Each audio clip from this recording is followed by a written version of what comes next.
Okay, maayong budto na usab kanatong tanan mga higala. Adlaw na usab karon nga Huwebes, no?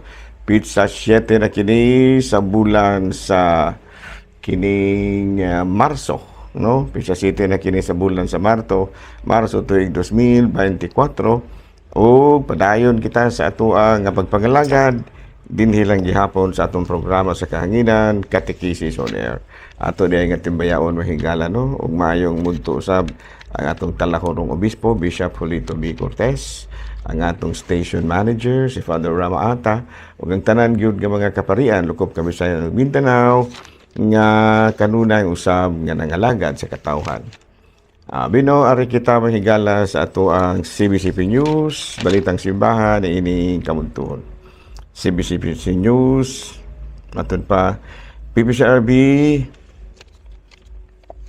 dili uyon sa plebisito nga idungan sa midterm elections sa rason nga may posibilidad nga daghan kaayo ang dili makabutar tungod sa kadugay kay mahuman sa pag-fill up sa mga baluta.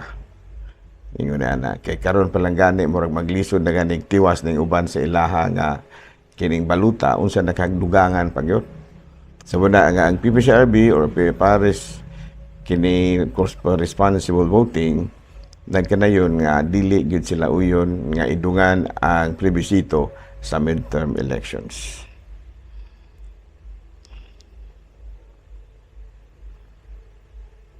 Okay, mao kadto higala ang mga balitang simbahan ining kabudtuhon ug ako lang gihapon kini inyong ubos nga alagad Reverendo Padre Edwin Academia Acap. Abino ari kita mahigala sa ato nga Saint of the Day. Abino ang atong Saint of the Day karon March 7 mao si Saint Perpetua ug Saint Felicidad. Abino kini si Santa Perpetua usa kini siya ka noble woman ug si Santa Felicidad usa kini siya ka slave woman.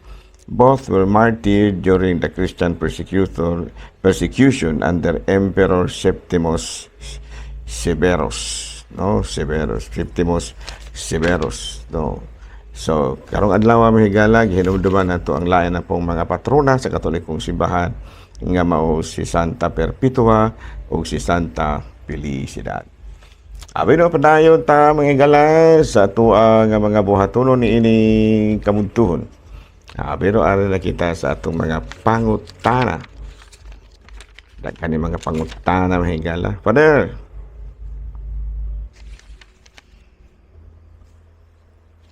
makasala ba ta pader ug moinom ta og bino? Abi no, wala man giingon diri sa Biblia nga makasala ta mo inom og bino. Ang giingon diri nga kanara manghubog-hubog ta, no? Sa Lucas kapitulo 7 versikulo 33 hangtod sa 34. Miani si Juan nga magbubunyag ug nagpuasa siya ug wala moinom og bino apan kamo miingon giyawaan siya. Miani ang anak sa tao ug siya mikaon ug miinom ug miingon kamo tan-awa kining tawhana ulit ug palainom siya ug higalas sa mga kubrador sa buhis ug sa mga makasasala. Ato pa mismo ang atong Ginoong Jesucristo nga namuinom gid pod siya. Gani naghimo magani gid sa bino gikan sa tubig. Kay ang giingon ud lagi sa Timoteo kapitulo 5 bersikulo 23, ayaw na pag-inom og tubig lamang kundili usab og jutang bino aron nga kahilisan kapagayo sanglit kanunay ka nga nagkasakit. Sa ato pa ang ginadili ang pag-inom og bino wala ginadili. Ang ginadili mao gyud ang paghubog-hubog. Kana bitaw mag-wild lang ka kung mahubog ka kana muna na sala nimo dinha, no? Unsa man laing pangutana mahigala? Why do Catholics allow evil? Why does God allow evil? First, let us be aware that evil results from man seeking good through disordered, selfish, and unjust means.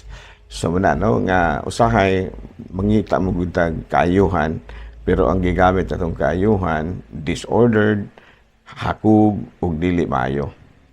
Ang dautan na hitabo, tungod kay adunay mga tao nga gusto makaangkon og butang, nga maayo pinaagi sa hinakug ug dili makatarunganong paagi. No?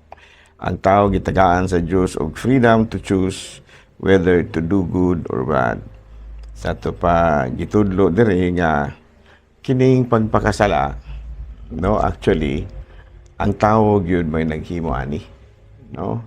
Kini bang tungod kini sa gitagaan kita sa Dios og freedom to choose, no, muna nga ang pagpili nato nga pagpili nato sa maayo sa pagitahod na sa Ginoo muna nga wala ingon nga gitugutan kita pagbuhat og daotan. Ang gihimo sa Ginoo mao gitagaan kita katungod pagpili sa maayo ug sa daotan. Tungod kay mo man kanay naglahi ka nato sa mga hayop, no? Kita nga mga tao aduna kita freedom to choose. Okay, ari kita mahigala sa atong Saint of the Day. Naana ba to? Naana to. Okay, ari kita sa naana ba to? Saint of the Day. Nahatag na to nato. Okay, ari kita sa laing pangutana. Cremation, pwede raman na, Pader?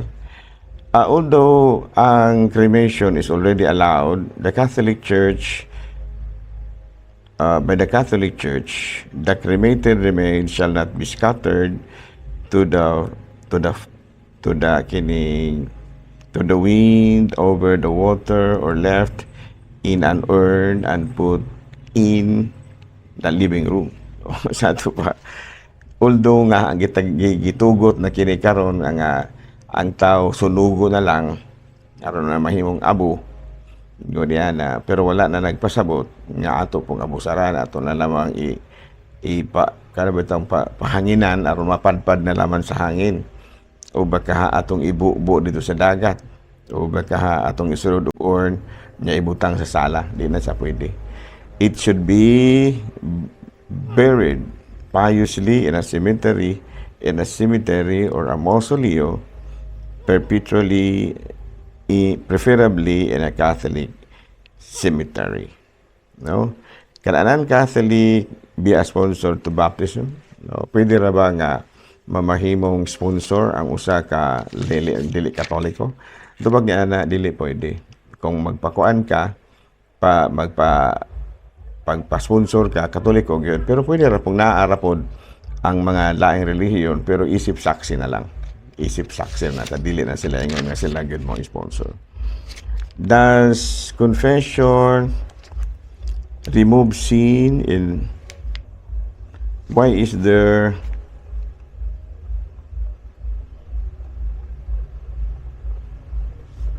of course confession absolves all sin but not necessarily the effects of sin. Ano? Sa to pa kung kuan ka makasasala ka o nya mangumpisal ka, papasaylo na yung mga sala. Pero ang mga sala nga imong nahimo, ang epekto niya na dili na mawala pinagi sa itawag nato og kumpisal o panalitan nakapatay kay tao. Of course napasaylo yung mga sala. Pero ang epekto sa imong sala, mapriso gyud gihapon ka.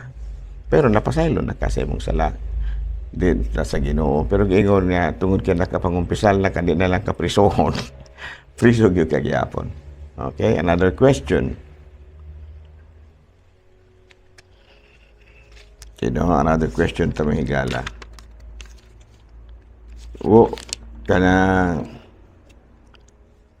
Where are the sacraments of the Old Testament? Okay, no?